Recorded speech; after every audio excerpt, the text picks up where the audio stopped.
ఇది నవగ్రహాల్లో రాహు గ్రహము. రాహు భగవాన్ కూడా అంటారు.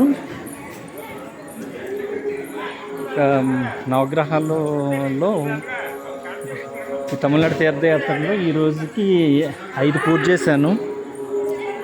మరి ఇక రేపు మిగతా కంప్లీట్ చేయాలి. కానీ ఎంత భాగ్యమో పౌర్ణమి రోజు చక్కగా ఇవన్నీ చేయటం. కార్తీక మాసంలో నవగ్రహాలు 108 వైష్ణవ ఆలయాల తీర్థయాత్ర బాగా జరుగుతుంది. అంత